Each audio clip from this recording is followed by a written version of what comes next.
Welcome to Vibrant TV. నేను మీ Shivani. Family అంటే సంతోషంలోనే కాదు, బాధలో ఉన్నప్పుడు కూడా అండగా ఉండాలని, అప్పుడే విలువ ఉంటుందని అన్నారు నందమూరి చైతన్య కృష్ణ. ఈ నెల 12న ఏపీ సీఎంగా చంద్రబాబు ప్రమాణ స్వీకార నేపథ్యంలో ముమ్మర ఏర్పాట్లు కూడా జరుగుతున్నాయి. ఇక ఈ ప్రమాణ స్వీకార ఉత్సవానికి పీఎం నరేంద్ర మోదీతో పాటు సినీ రాజకీయ ప్రముఖులంతా కూడా హాజరు కాబోతున్నారు. ఇక ఈ నేపథ్యంలో జూనియర్ ఎన్టీఆర్ వస్తారా రారా, అసలు ఆయనని పిలుస్తారా లేదా అన్న దానిపైన క్లారిటీ అయితే ఇచ్చారు నందమూరి చైతన్య కృష్ణ. తెలుగుదేశం పార్టీ అధినేత చంద్రబాబు నాయుడు ఈ నెల 12న ఆంధ్రప్రదేశ్ ముఖ్యమంత్రిగా ప్రమాణ స్వీకారం చేయబోతున్నారు. గన్నవరం పరిధిలోని కేసరిపల్లి ఐటీ పార్క్ వద్ద సీఎం ప్రమాణ స్వీకారానికి ఏర్పాట్లయితే జరుగుతున్నాయి. ఇక ఈ వేడుకకు ప్రధాని మోడీతో పాటు వివిధ రాష్ట్రాల గవర్నర్లు, అదేవిధంగా ముఖ్యమంత్రులు, కేంద్ర మంత్రుల సహా సినీ రాజకీయ ప్రముఖులు కూడా ఇప్పటికే ఆహ్వానం అందింది.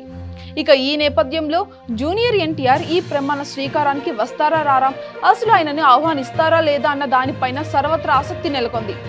చంద్రబాబు గెలిచిన తర్వాత అభినందిస్తూ ఎన్టీఆర్ ట్వీట్ చేసిన విషయం తెలిసిందే. అయితే గత కొన్నాళ్ళుగా తెలుగుదేశం పార్టీకి, నందమూరి నారా ఫ్యామిలీకి దూరంగా ఉంటున్నారు ఎన్టీఆర్. చంద్రబాబు అరెస్ట్ అయిన సందర్భంలో కానీ, ఎన్నికల సందర్భంలో కానీ ఎన్టీఆర్ జోక్యం చేసుకోలేదు.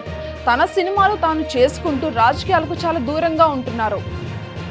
అయితే చంద్రబాబు గెలిచిన తర్వాత ఎన్టీఆర్ అభినందిస్తూ ట్వీట్ చేయడంతో తెలుగుదేశం శ్రేణుల్లోని ఒక వర్గం వాళ్ళు ఎన్టీఆర్ని ఒక రేంజ్లో దూషించారు.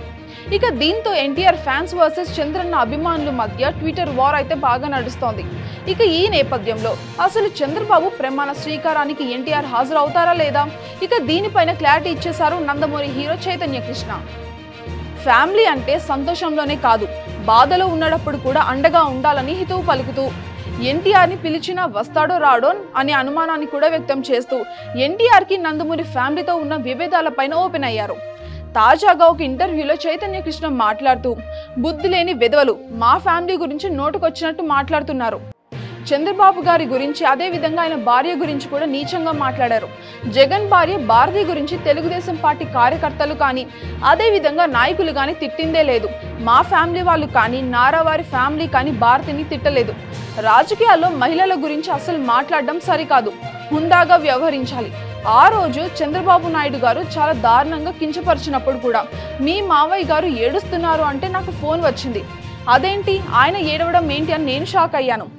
ఇక వెంటనే టీవీ పెడితే చంద్రబాబు మామయ్య ఘోరంగా ఏడ్చారు. అది నన్ను చాలా కలిచివేసింది. మా నందమూరి ఫ్యామిలీ లాగానే నారా ఫ్యామిలీ కూడా ఆడవాళ్లను బాగా గౌరవిస్తారు. ఇక అలాంటిది తన ఇంట్లో వాళ్ళ గురించి అంత నీచంగా మాట్లాడింది అవమానించడంతో మామయ్య చాలా బాధపడ్డారు, అస్సలు తట్టుకోలేకపోయారు. ఆయన ఒక పోరాట యోధుడు, అలాంటి వ్యక్తిని ఏడ్పించారు. ఇక ఆ సమయంలో మా ఫ్యామిలీ మొత్తం కూడా ఆయన వెంటే ఉన్నారు. ఫ్యామిలీ అంటే సంతోషాన్ని పంచుకోవడమే కాదు, బాధను కూడా పంచుకోవాలి, బాధలో తోడు ఉండాలి. జూనియర్ ఎన్టీఆర్ని ప్రమాణ స్వీకారానికి పిలిస్తే వస్తాడో లేదో నాకు మాత్రం తెలియదు. ఎందుకంటే ఈ మధ్య ఆయన ఫ్యామిలీ ఫంక్షన్స్కి కూడా రావడం లేదు.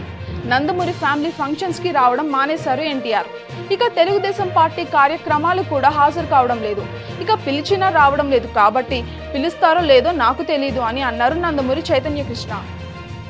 For more updates, subscribe to Vibrant TV.